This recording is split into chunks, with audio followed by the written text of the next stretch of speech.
Inventer le plus grand avion du monde, c'est s'embarquer pour de longues années de travail acharné. Et c'est risquer des milliards d'euros sur un défi hors norme. En Espagne, en Angleterre, en Allemagne, en France, plus de 50 000 personnes, dont 6 000 ingénieurs, travaillent sur ce projet à travers 15 sites de production. 3 millions de pièces détachées, haut comme un immeuble de 8 étages, 80 mètres d'envergure, plus de 560 tonnes au décollage, jusqu'à 800 passagers, l'A380 est l'avion de tous les superlatifs. Le premier décollage du géant des airs, en avril 2005, a tourné une page de l'histoire de l'aviation commerciale. Un nouveau chapitre s'ouvre aujourd'hui avec la certification de l'appareil par les autorités américaines et européennes. 2500 heures d'essai dans toutes les conditions imaginables vont devoir prouver que l'A380 est un avion fiable et sûr avant d'être mis en service sur les lignes régulières.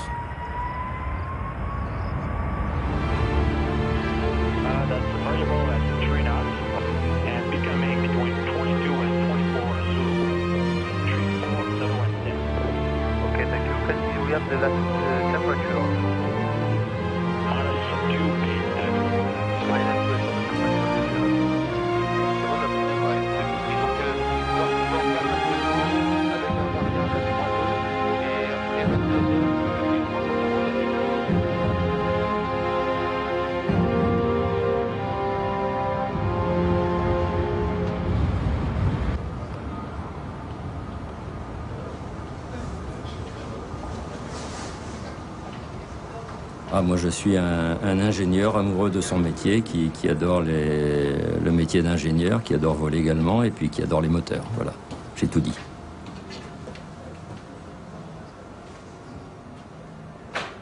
Je suis rentré dans une organisation d'essai en vol en 1970, si je me souviens bien, donc ça fait 35 ans bien tassé.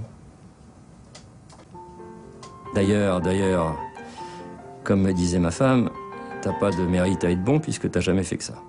J'ai eu la possibilité de parler avec les gens qui font aussi tout le handling et tout ça.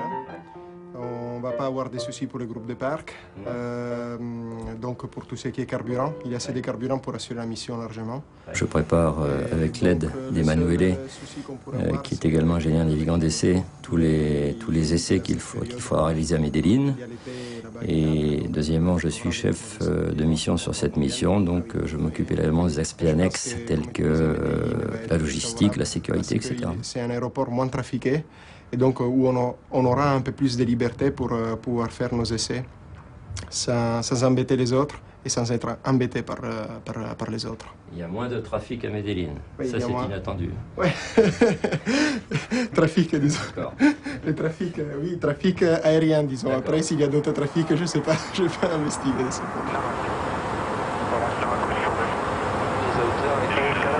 Dans la campagne de certification de l'A380, il faut démontrer qu'au moment du décollage sur un aéroport en altitude, l'avion est capable de décoller à sa masse maximale de 560 tonnes, tout en simulant une panne sur l'un des 4 moteurs.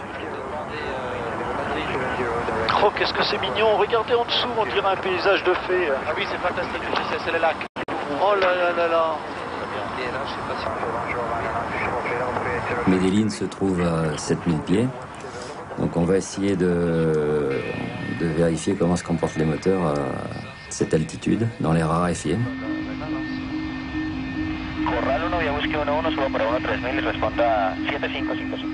Comme les moteurs donnent moins de poussée à cause de la raréfaction de l'air en altitude, on est obligé d'en sortir tout ce qu'on peut pour pouvoir décoller à la masse la plus élevée possible.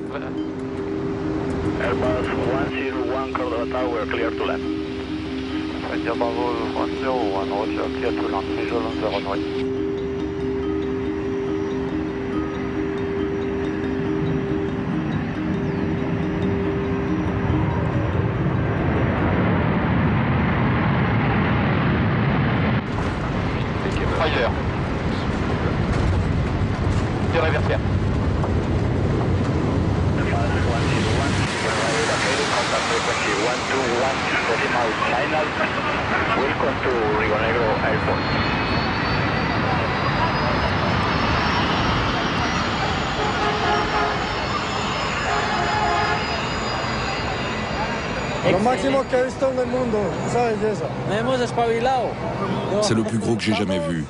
De le voir ici, c'est une merveille. Quelle surprise! Il a une telle envergure, c'est impressionnant. Je suis de Medellín et je suis vraiment fière pour mon pays. Merci beaucoup d'être venu.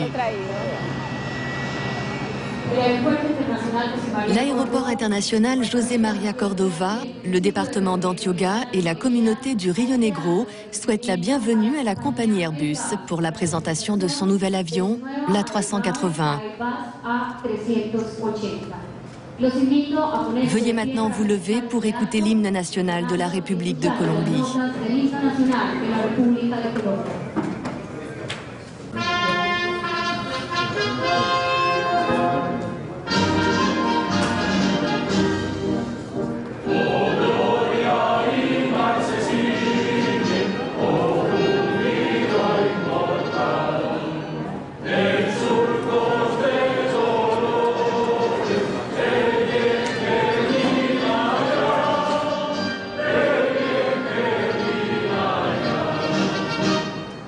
Concrètement, on va faire essentiellement des décollages, où on met la pleine poussée sur les moteurs, et après la rotation, on réduit un moteur pour simuler une panne moteur, et on poursuit le décollage en attendant d'atteindre les valeurs maximales de température et de régime de rotation sur le moteur. Ce qui nécessite donc un certain volume d'essai qui nous amènera à rester sur place probablement 3 jours.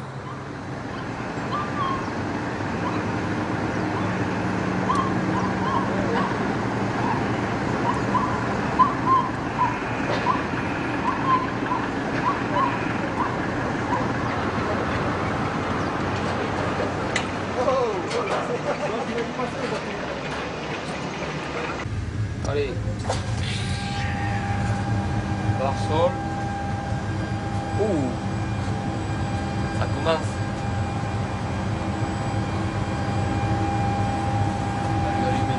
Alors ici, vous êtes au poste ingénieur de l'avion. Sa fonction, en fait, il y en a deux. La première, c'est de pouvoir accéder à tous les paramètres qui sont enregistrés à bord d'un avion d'essai, et également et surtout de modifier en vol, d'avoir accès en vol à tous les logiciels qui contrôlent cet avion. Cet avion est un avion très moderne, donc toutes les fonctions de bord sont contrôlées par des boîtes noires, que ce soit les commandes de vol, le fonctionnement du train d'atterrissage ou même la gestion des toilettes. Et à partir de ce poste, on peut avoir accès à ces logiciels et on peut les modifier en vol. C'est Flight Test Engineer Station, le poste ingénieur.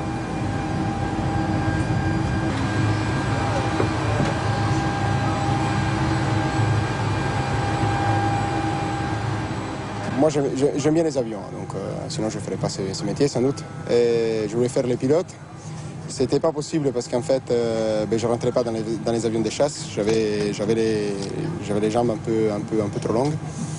Mais moi, j'ai toujours aimé en fait tout ce qui est un peu technique, réfléchir derrière les choses. Et c'est ce qui fait l'ingénieur navigant d'essai en fait. Donc, il réfléchit un peu à comment organiser un essai, quelles sont les conditions un peu à tester, les plus ou moins critiques. Et voilà. Et donc, c'est un peu ce que j'ai fait. Et tout ça en volant. Pas de souci.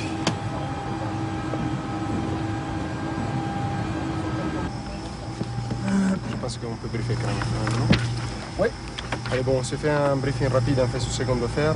Donc, le but du vol d'aujourd'hui, c'est faire en fait un abstrait take-off cold 77K sur le moteur 1 et 3, 5 minutes à Publidon. Faire ensuite 2 autolands en conf 3. Et après, bon, des essais APU qu'on fera avant les premières parties très courtes avant les vols. Et après, Pascal et moi, on restera après qu'on aura coupé les moteurs. Et après, je reste toujours en FTI override. Ouais, mais ça va pas là. Eternal Power 3 et 4 off, on pourquoi? Et l'autre off, 1 et 2 off là. Non, c'est tout on. Mais je suis pas sûr que ça tienne un passage. Au cours du vol, et c'est ça qu'on voit au briefing, il y a des actions à faire qui sont définies par l'ingénieur. Et c'est au cours du briefing qu'on va définir si cette action est faite par le pilote ou par le mécanicien navigant. Et là, donc, on aurait besoin de faire 2 autolands, un conf 3 VAPP. Et chaque fois, le vol est différent. Il y aura toujours un petit truc de différent.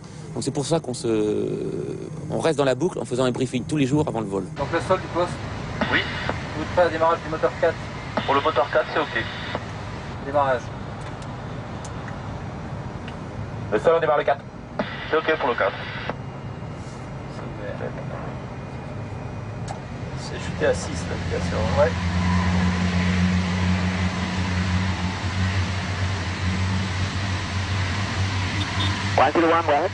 Yeah, we request taxi clearance. Taxi to the holding point, runway 36 via Hotel Paradigm, time 1403. Roger, we start taxi. On l'a pas récupéré encore.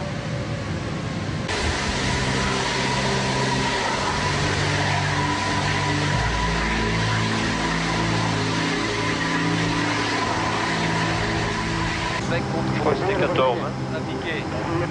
Oui. Puis le rôdeur, il est à gauche. Corral 1 via Whisky 11, subo para 13000 y responda 7555. 7555, autorizada fuerza de Río Negro, Palenquero, vía salida organizada Corral 1, Whisky 2, Whisky 1, muy amable, señor.